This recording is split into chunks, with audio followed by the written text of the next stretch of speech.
Bendiciones, mis amados. Bueno, feliz de que tú estés al otro lado, escuchándonos.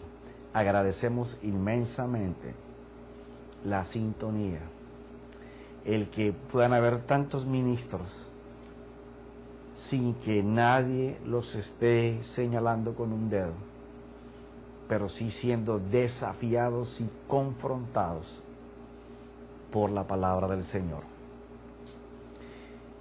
Estamos hablando del tabernáculo hecho con las manos de Dios en el corazón del hombre después de la cruz. Sí, Señor. Y pues cuando hablamos de ese santuario, hay una cantidad de profecías que se mueven en profetas menores y en profetas mayores y en la boca de nuestro Señor Jesucristo, que están desarrollándose en el tiempo profético. Entonces, en la medida que estemos en el lavacro, vamos a estar yendo por aquellas cosas que esos hombres escribieron, sin saber para quién las escribían ni en qué tiempo se iban a dar. Y como hablamos la semana pasada, que tocamos a Joel por un ladito, porque una vez que entremos a tratar el lavacro en nosotros, ya tenemos que tocar todas las profecías que tienen que ver con la presencia de Dios en este tiempo, con la consagración, con la separación, con que ya los principios de Dios no solamente sean una cantidad de conocimiento en la cabeza y un corazón lleno de pecado, no. Eso va a ser algo que va a apasionar, a arrollar el sistema del mundo de pecado cuando la iglesia se empodere de la cruz, de la sangre y del nombre del Señor y se dé cuenta de que hay algo mucho más elevado, de lo cual Miqueas hablaba, que lo vamos a ver también, que la oración, que la intercesión, que vigilias, que dar la palabra, aunque todas son importantes, hay una que es más elevada que todas. Y es la que en este tiempo Dios va a traer a su iglesia. Y hablábamos sobre Joel 2:28, de la palabra derramar, porque estamos trazando en Hebreos 10 lo que tiene que ver con el lavacro en el hombre, ¿ya? Después de la cruz. Y tiene que ver todo esto con vida y presencia real. No algo ahí que nos lo imaginemos o sintamos cosquillas. No. Por eso es que la juventud de hoy, a todos los lugares que yo voy, siempre dedico un espacio para decirles: jóvenes, ustedes son el desafío de todos nosotros. Porque los jóvenes no están juzgando, ni murmurando, ni criticando moda, ropa, pantalón, saya, tacón, si se puso, se pintó, no se pintó. No. Ellos quieren lo de Dios, pero lo real. Ellos han escuchado de nosotros hablar de cosas poderosas del Señor. E igual que los jóvenes y los niños que salieron de Egipto, ellos únicamente en este tiempo están enseñados a ver gloria, milagro y señal. Ahora quieren verlo, pero en ellos. Entonces esto va a demandar a la iglesia una reforma. No es que la palabra vaya a cambiar, no es que los pensamientos de Dios vayan a cambiar, es la forma operativa, como la iglesia desde los años 60 hasta ahora ha dejado meter las estrategias del mundo, sistemas económicos de crecimiento y de el manejo de las personas que se ha hecho en el mundo, lo han traído a la iglesia. cuando el mundo sacó principios de la Biblia para hacer los imperios económicos que tienen hoy, pero en ningún momento le colocaron el fruto para el necesitado, sino todos para ellos, todo para ellos, todo para ellos, todo para ellos. Y eso fue lo que se metió en la iglesia. Pero hoy, en este tiempo, en este ahora, cuando Joel profetiza de derramar del Espíritu, lo que hablamos la semana pasada, pero quiero hacer un énfasis en esto, que se tomaban los materiales en su estado natural, hierro, oro, bronce, plata, todas estas cosas, y ellos hacían sus molduras en arcilla o en yeso para resistir la temperatura de los metales que se derretían, para llenar esas hormas con que el artesano había creado una figura. De ese derramar es que estamos hablando. La iglesia no conoce de este derramar.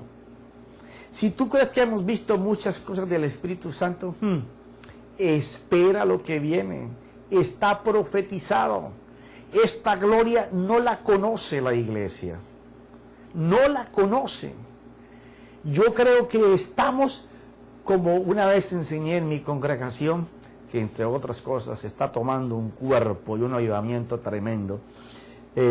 Enseñé en la congregación hace como 3 años atrás sobre el tiempo que vendría por el río que saldría de la presencia, del altar de Dios, cómo se iba a salir del templo. Y estamos en este momento puntos a entrar en esto.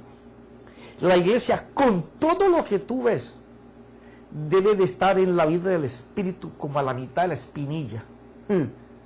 ¿Te parece duro? Espera que pasen unos años. Si mucho, a la espinilla, lo más usados por Dios. Otros en los tobillos, otros en el talón y otros en nada. Pero lo que viene va a ser a la cintura, al pecho y suéltate. Entonces se va a cumplir Joel. Nosotros seremos el molde en el que Dios va a derramar de su Espíritu. Pero a aquellos, para poder obtener la figura, tenían que perder el molde, destruirlo. De eso es el lavacro. Morir muriendo para que tomemos la forma ardiente, no de un metal, del Espíritu Santo. Claro, nos enseñamos a un evangelio desde los años 60 para acá, muy barato. Solamente es pide, pide y dame, dame, como si Dios fuera un bombero. Como si Dios no hiciera justicia, no tuviera el día de la ira por el pecado de su pueblo y no pudiera corregirlo. No, no, no, no. La gracia de Dios es tal que ya esos pecados y la vida que hoy tenemos está en la cruz. Pero a mí la Biblia me enseña que la ira de Dios se ha movido como una rueda en el hombre. Hay momentos en que el hombre se va apartando del Señor y hay momentos en que está muy apartado. Y la ira de Dios viene un día sobre aquellos que son su pueblo para poder rescatarlos. Muchos se perderán, pero otros serán los que saldrán, los que empoderarán. Y Dios va a usar apóstoles y pastores, que son los que se echan la iglesia al hombro para reformar lo que conocemos de evangelio barato. Y le llamo barato porque no produce en la vida de los hermanos nada. Los enseñamos a tener fe sobre la fe, no fe en Dios. Pero bueno, eso es para otro punto. Estamos en un tiempo, y quiero hacer énfasis en esto, porque el ejemplo llega muy bien. Si tú observas los últimos años, la tecnología ha avanzado a tal dimensión que ahora las personas están cerca de los que están lejos, pero lejos de los que están al lado de él. Así está sucediendo con el Evangelio. ¿Qué va a pasar? En un tiempo tendremos una generación con sobrepeso, con problemas en los huesos, columna, doble de cabeza, órganos que no se desarrollan, ya.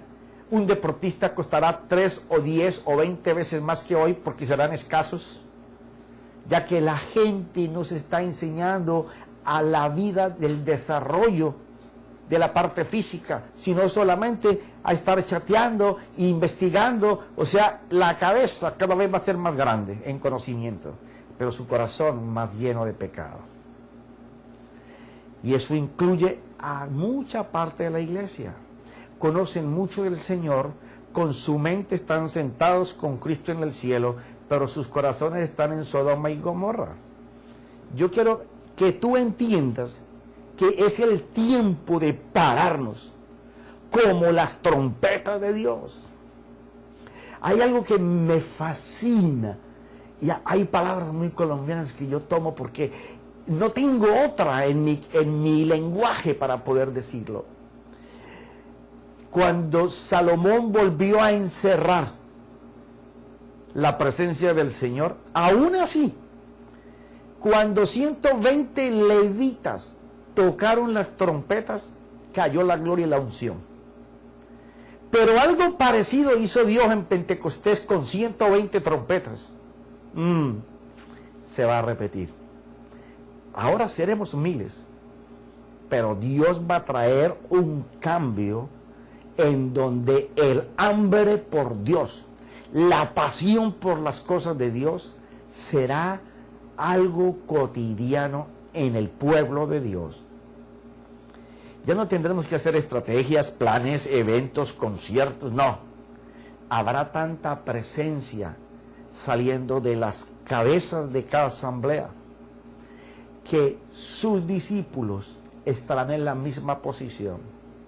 Estarán quemando sus vecinos, sus barrios, sus trabajos, las empresas donde estén, porque esa es la vida del Evangelio.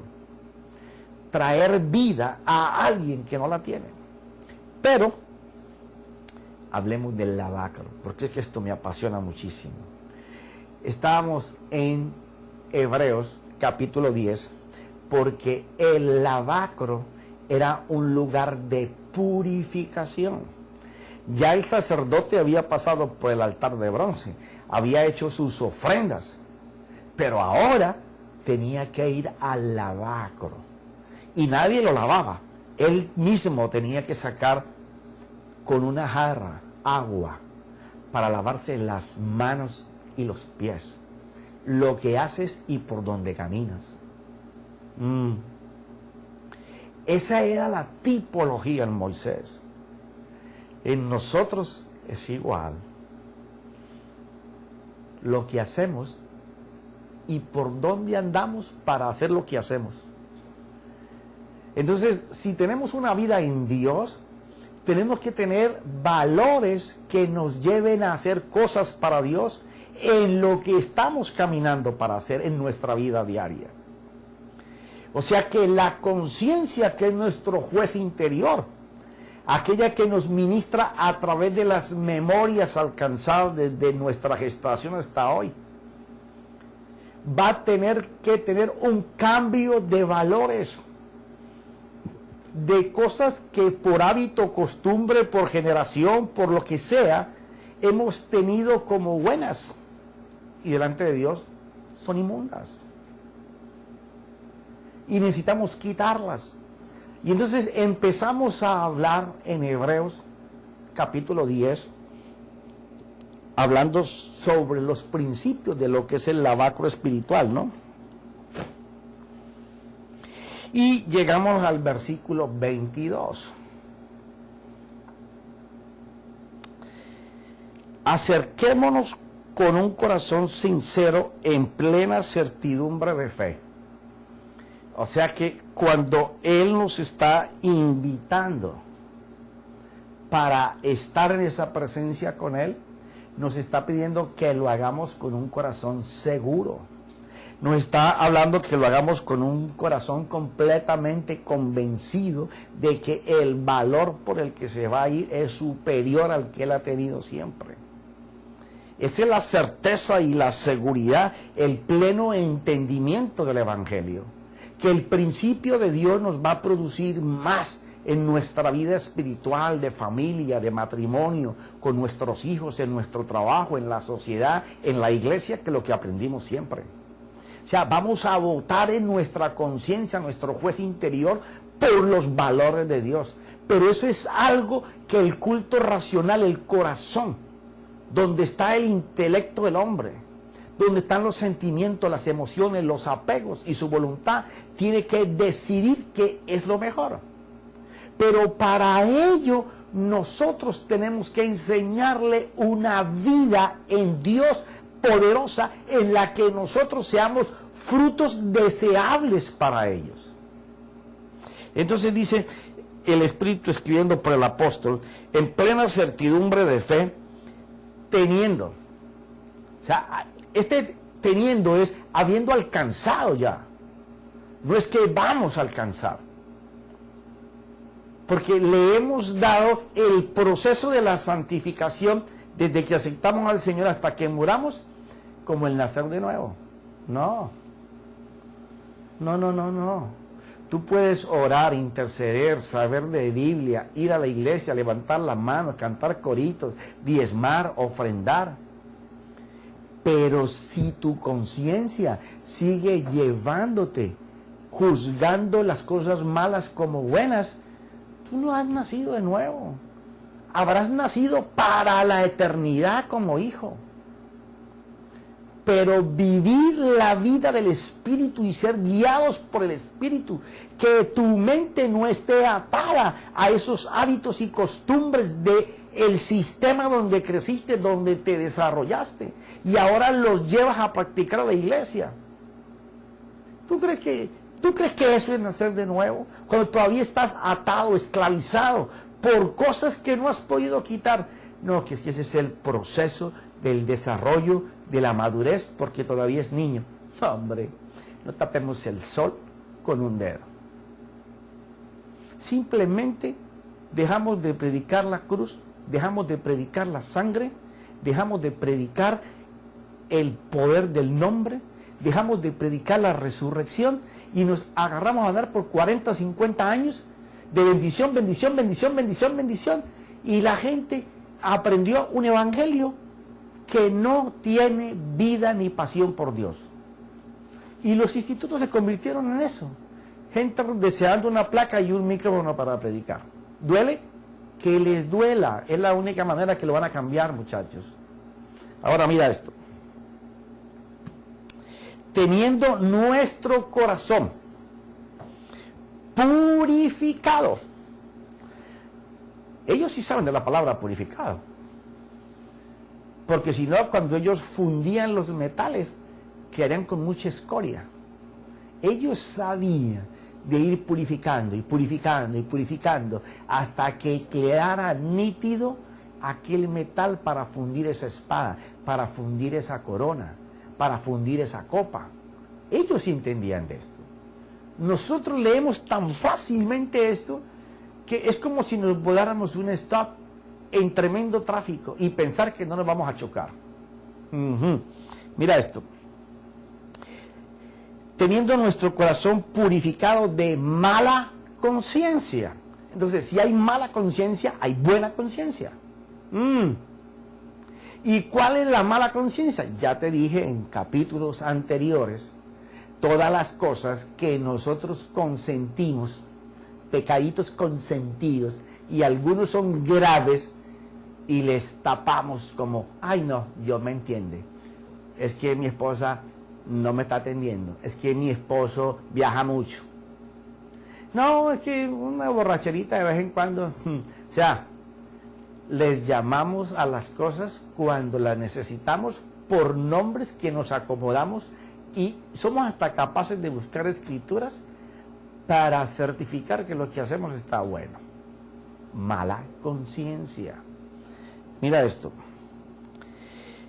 Habla primero de tener un corazón sincero, o sea, que tú no te traiciones tú mismo, que seas honesto contigo mismo. de darte cuenta si lo que tú vives hablando de gloria es gloria o es una armazón que hacemos con gritería, con música, con manipulación, empujando a la gente, o sea, tratando de fabricar unción y gloria. Pero yo estoy muy contento por el tiempo profetizado que viene. Los enfermos antes de llegar a los lugares van a ser sanados por el solo creer que en ese lugar van a haber presencia de Dios y a escuchar a Dios, a hablar a Dios y a hacer a Dios. Nadie va a tener que poner manos, porque la gloria va a ser tal que antes de llegar va a pasar. Y si llegan a llegar, la gente nuestra que está en presencia no los va a dejar llegar ni al púlpito. Y si llegaran al púlpito, la imposición de manos será como la que Jesús hacía. A quien se le imponga la mano, recibe lo que está pidiendo. Sí, para allá vamos. Ok, mira esto. Primero eso. Segundo, purificar la conciencia. Y tercero, habla, y nuestro cuerpo lavado con agua pura. O sea, no es cualquier agua, agua pura. Y cuando usa la palabra cuerpo, del griego usa la palabra soma. O sea, la parte integral del ser hombre. Alma, corazón y cuerpo. Entendiendo que el corazón es una extensión del alma, en la cual, en Génesis 3, tomó el nombre de corazón por ser la parte razonable, la parte intelectual del hombre, por donde el hombre se puede alimentar bien o mal, dependiendo lo que escuche, lo que procese en sus pensamientos. Entonces dice que esa parte tiene que ser lavada y lavada con agua pura. Cuando tú vas a buscar estos términos, te das cuenta que es el mismo ofrecimiento que el Señor Jesús le hizo a Nicodemo cuando lo visitó. Nacer del agua y del Espíritu. Porque es que el agua pura es la palabra rema de Dios. Ya no es conocimiento. Recuerda esto, el conocimiento es un cúmulo de información. La sabiduría es hallar la diferencia entre la información. Hallar la diferencia es encontrar lo que yo tengo que hacer para salir de donde yo estoy o para ir a conquistar tal cosa. Cuando usted encuentra la diferencia y usted la hace, usted logra cambios. El que logra encontrar la diferencia en el conocimiento para hacerlo, ese actúa en la sabiduría de Dios. Ahora, cuando usted tiene la sabiduría de lo que tiene que hacer, todavía no tiene nada. Usted tiene que hacer el precepto, o sea, hacer eso una realidad en su vida. Entonces, cuando él habla de lavarnos con agua pura, está hablando de esa unión que Jesús le habló a Nicodemo. Sí, eres un rabino, tienes estudiantes, eres muy conocido aquí en Jerusalén, pero no has nacido de nuevo y llevas años hablando sobre la Torah. Sí, y has enseñado a otros. Sí, pero para que tú nazcas a esta vida de Cristo y el Espíritu, te hace falta ser lavado con agua pura, que es hallar esa diferencia que se llama sabiduría, porque es la rema, el deseo de Dios para tu vida y para mi vida. Entonces él está hablando de este lavamiento para purificar el alma, el culto racional, y que nuestros miembros físicos, que son la herramienta que usa la percepción para traer la información al culto racional, donde se van a fabricar los pensamientos y las ideas para hacer bien o para hacer mal. Dice que todos ellos tienen que ser también lavados y purificados por la palabra. Quiere decir que esto que tú me has escuchado tantas veces de que esto no sirve para nada, esto no va a heredar. La Biblia dice que carne, sangre, hueso, eso no tiene parte con Dios. Pero ellos son los transmisores de los reflejos de nuestros 5 sentidos. Los mismos que se cayeron en Génesis 3 del 1 al 7. Entonces, ellos tienen que estar sometidos, gobernados por la palabra que more, que reine en tu culto racional y que sea el resplandor que el alma siempre da. De eso estamos hablando. Profeta, eso no está como muy complicado. Bueno, te lo voy a descomplicar. Mira lo que dice la Escritura, hablando de Cristo como la ofrenda en la cruz que quitó el pecado.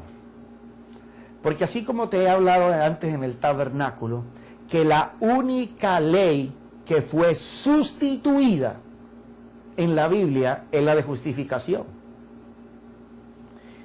Si tú matas, tú pecas. Si tú adulteras, tú pecas. O sea, si comemos como Él dice que hemos de comer, estaremos sanos. Si los gobiernos se manejan por los estamentos que Él dice, estaríamos con unos gobiernos buenos. Entonces, así como la ley de sustitución en la Biblia es la de justificación, también tú tienes que aprender esto. Hay una gracia que fue hecha por provisión a todos los pecadores del mundo en la cruz. Ni tú ni yo la merecemos. Una gracia inmerecida. Que a pesar de cómo estamos en pecados y todo, Él murió para hacer provisión, para salvarnos a vida eterna. Ahora, la otra gracia de que el Evangelio habla es una gracia que no te la van a dar si tú no eres obediente a la fe. Y la fe está llena de principios, de los pensamientos de Dios. Entonces, de eso vamos a hablar aquí, porque es que en los años 60, 70, 80, 90, se enseñó una gracia que causa desgracia. Entonces tenemos una cantidad de personas en las asambleas de todas las iglesias del mundo, sin compromiso, sin disciplina, sin amor, salen de la iglesia. Yo he predicado en iglesias aquí en Estados Unidos, donde hay salones para fumadores. No porque están en la carne todavía. Le pregunté al presbítero, ¿y dónde está el cuarto de los alcohólicos y de los que están en adulterio? A ver si veo camas o algo.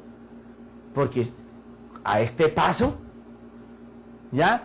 O sea, tenemos que saber que el favor de Dios se logra por obedecer su palabra, y su palabra está en la fe. Ahora, salvación eterna está en la cruz, pero vida de gracia es otra cosa. Podemos vivir por misericordia mucho tiempo, como lo expliqué en el mensaje anterior. Ahora mira esto. Versículo 11. Vamos a devolvernos de lo de la conciencia para que miremos de qué está hablando el Espíritu Santo por la pluma del apóstol. Y ciertamente todo sacerdote está de pie, día tras día, ministrando y ofreciendo muchas veces los mismos sacrificios que nunca pueden quitar los pecados. Estamos hablando de el altar de bronce. Pero Él es Jesús el Cristo, habiendo ofrecido un solo sacrificio. ¿Cuál? El de la cruz. Por los pecados, por los de todo el mundo. Él hizo provisión hasta por los que no se van a arrepentir jamás y van a estar en el infierno. Pero hizo provisión por ellos. Se sentó a la diestra de Dios, el Padre. Ahora mira esto. Esto es impresionante lo que vamos a leer aquí. Esperando de ahí en adelante. O sea, Él resucita, está con los apóstoles, vuelve y sucede algo similar que en el tiempo de Salomón. estos no tocaron 120 trompetas, sino que recibieron lenguas de fuego. Y sube y se sienta al lado del Padre. Ahora mira esto. Esperando de ahí en adelante hasta. Ese hasta es hasta que tú y yo hagamos algo. Porque mira lo que dice. Hasta que sus enemigos. ¿Quiénes son los enemigos de Dios? Todo lo que va en contra de Cristo Jesús, todo lo que va en contra del Espíritu Santo y todo lo que va en contra del alma para que sea salvada para vida eterna. Los demonios, espíritus que dominan a las personas. Cuando tú tienes un pensamiento repetitivo y es malo y no puedes soltarte de él, tienes un gobierno establecido dentro de ti. Entonces él dice lo siguiente, que sus enemigos sean puestos. O sea que de entrada me está diciendo, el Padre no lo va a hacer. Jesús el Cristo está aquí sentado, tampoco lo va a hacer. Allá en la tierra, tienen que colocar los enemigos de Dios debajo de los pies de Dios. ¡Wow! O sea que tú y yo tenemos el poder para someter a el infierno, si fuera necesario, completo, bajo los pies de Dios. Mira esto. Que sus enemigos sean puestos por estrado de sus pies. Ese es un trabajo que tenemos que hacer tú y yo. Ahora mira cómo lo vamos a hacer. Por eso es que se necesita esa vida de presencia con Dios. Porque tú y yo no podemos coger a los demonios de las orejas y llevarlos a la presencia y meterlos debajo de los pies con una vida endemoniada. Profeta, eso está duro. ¿Qué quieres que yo haga si eres esclavo de una debilidad, de una lujuria, de un pecado? Estás dominado por algo que no es de Dios, estás esclavo. Dios no puede tener su presencia donde el mal habita. Ahora, ¿tenemos autoridad y poder para expulsarla? Sí. Pero depende de lo que tú escuches, lo que tú hables, con quien te relaciones. Eso es lo que tus sentidos van a percibir y a transmitirle y crear constantemente en tu mente. Entonces tu conciencia va a estar recibiendo valores, afirmando los malos que tiene o recibiendo buenos para destruir los malos y colocar los valores de Dios. Mira esto. Porque por una ofrenda Él ha hecho perfectos. Aquí es donde fallamos. Y yo en esto me gozo muchísimo. Yo nací para el Señor en una iglesia americana, pentecostal. No era de hueso colorado. Era de un hombre muy conocido en la ciudad de Miami. Y después fui enseñado 3 o 4 o 5 años después por el primer ministerio que se levantó en español hablando de gracia. Pero llegó un momento en que ese ministerio se dejó llenar de la lujuria del mundo. Y Dios no se quedó quieto. Paró ese ministerio. O sea que yo hablo de gracia, de griego y de hebreo desde el año 1991. O sea, cuando yo toco estos versículos, si tú miras mi Biblia, bueno, no la puedes mirar bien, pero mi Biblia está completamente rayada porque soy un estudioso de la Biblia. Eso no quiere decir que yo tenga más que tú, sino que lo que te quiero decir es que cuando se levanta la gente de gracia, lo primero que quieren es vivir una vida desordenada porque la gracia los encubre.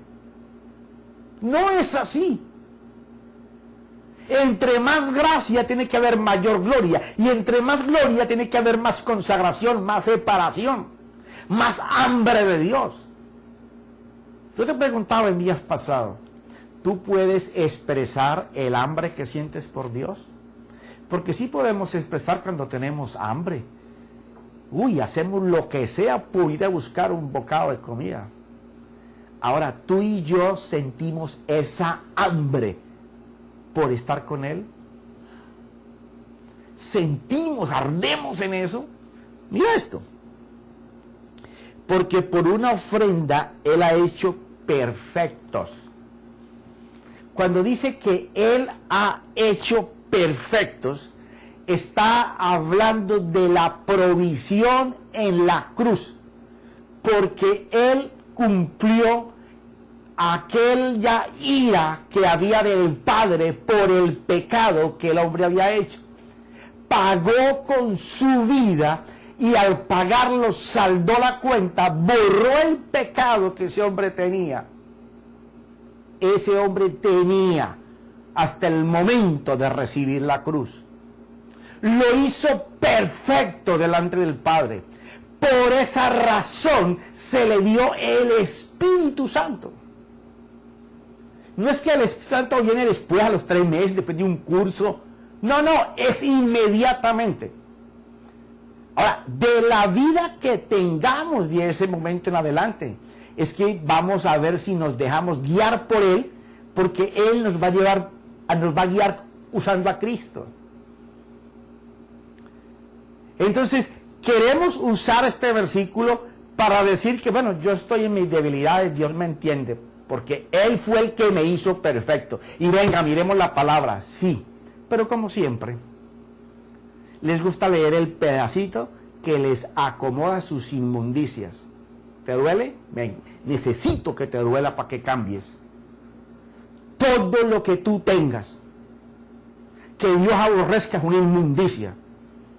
Sea un pecadito consentidito, como tú le llamas, o uno grande. Mira esto. Porque por una ofrenda Él ha hecho perfectos para siempre a los que son santificados. O sea, Él ha hecho perfectos para siempre a los que son santificados. Y me encantan los 2 o 3 libros que conozco del original griego en cuanto a esta parte, porque dice que para siempre a los que van siendo santificados. Dios no te va a quitar la perfección de la cruz si tú estás en el desarrollo de dejar de hacer lo que a Dios no le agrada. El problema es que te vuelves imperfecto cuando tú sigues practicando la misma ira, el mismo celo, el mismo enojo, la misma opresión, la misma manipulación. ¿Y qué hablan de las manipulaciones de gloria y de unción? Fabricadores de unción y de gloria. Fíjate que lleguemos ahí. Te va a doler la cabeza y el corazón como loco, porque hemos pisoteado en el esfuerzo de crecer, de desarrollar personal o ministerialmente, hemos manipulado lo que Dios nunca ha hecho. Gloria a unción. Porque no nos separamos, no nos consagramos, no tenemos hambre de Él. El que tiene hambre de Él se sacia viéndolo a Él hacer. Mira esto. O sea que imperfectos aquellos que no van siendo santificados. Porque lo que siempre leyeron de esto es perfectos y santificados para siempre. Pero es perfectos para siempre a los que van siendo santificados o a los que son santificados. Es un proceso en donde Dios no quita la perfección porque tú estás caminando hacia ser santo cada día más. O sea, tú estás en la vía de morir muriendo. Mira esto.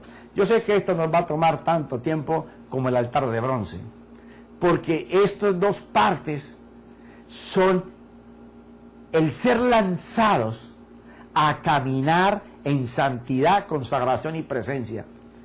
Y ahí es donde la iglesia va a tener un avivamiento sobrenatural. Mira esto. Este es el pacto que haré con ellos después de aquellos días, dice el Señor. ¿Después de cuáles días? de los días de ser perfectos y ir siendo santificados. Pondré mis leyes en su corazón, donde está el culto racional en su memoria. O sea, la palabra de Dios debe de ser como Efesios 3, 16, 17. Que Cristo more por la fe, enraizado en donde, en nuestros sentimientos, en nuestros apegos, en nuestros afectos, para poder que nosotros conozcamos de su gloria. Mira esto. Pondré mis leyes en su corazón y en su mente las escribiré, añade. O sea, que los pensamientos de él están copados con los pensamientos de Dios, entonces el Espíritu Santo te puede guiar. Ahí estamos hablando de lo que hacemos y por dónde caminamos. Eso no lo puede hacer sino una vida con Dios, donde el Espíritu Santo es el único que hace ese trabajo de la mano de Cristo.